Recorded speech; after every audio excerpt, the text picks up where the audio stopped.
Saturn return is an absolute bitch. You know, you know. You know? There are multiple cultures and spiritual practices who regard it as a rite of passage the moment a person becomes an adult from a spiritual perspective. It's a time period when a person is required to take accountability or authority in one's life in a way that will push you beyond what your comfort zone is. Way beyond that. And what comes of it is actually something quite beautiful, but that's not to say that it doesn't come with a massive level of discomfort. And Saturn return is when Saturn, floating around in space, current time, returns to the same location that it was at when you were born. And it's a time period that lasts 2.5 to 3 years, so this is a chunk of time. An era. And because it takes 2 to 3 years to go through each sign, it takes Saturn a full 30 years to make a revolution all the way around. So Saturn return occurs when you're 30, 60, and 90. You know, my Saturn return left me with quite a bit of hurt that I'm still processing. And, you know, it was this thing where, like, other people hurt me, and I hurt other people, which actually also hurts me. And it was this odd thing where it was like I never had bad intentions. I never had ill will. I never woke up a single day during that experience and said, I'm gonna get that motherfucker. The motherfuckers were got.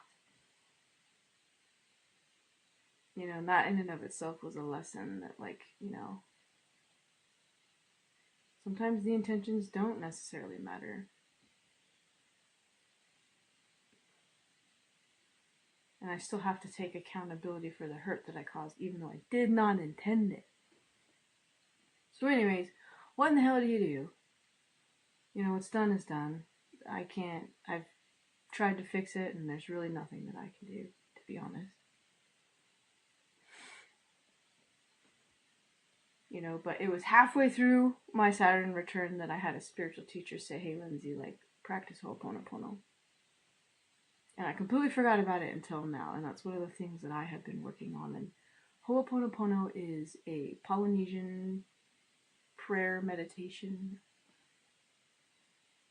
And it's essentially like a way to make it right from a spiritual perspective, to welcome in forgiveness and compassion for yourself and others. And so what you do is you enter into a, you know, meditative state. That's different for everybody. Find what works for you. Enter into a meditative state, and you imagine as if the person were sitting across from you. And you say, I'm sorry. And you feel that sorrow. Right? Because these are not hollow words. We're actually feeling the emotions with the words that we're speaking. You say, I'm sorry, and you feel it. You say, please forgive me. And you feel like what it would be to have forgiveness in that space. Then you say, thank you.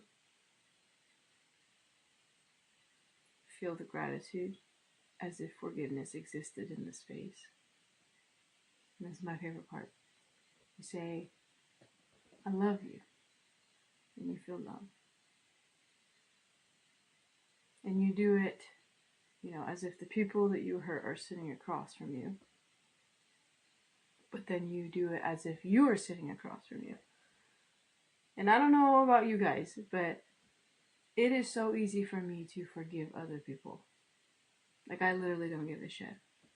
I forgive you. I do. But I have a really hard time forgiving myself.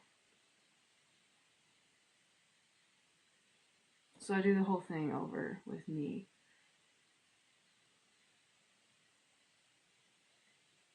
And that's it. And I think that people are connected, you know, in ways that are pretty profound, beyond what is experienced in this physical level. And I like to think that these types of exercises are beneficial in healing wounds, even if you cannot have the person sit with you physically in person and y'all can't hash it out or whatever. I think that there's some like collective healing that takes place through this meditative practice. So I hope that this finds you well and that it brings you something of value in your life. Thank you for being here with me and my big wiener. I love you guys. Bye.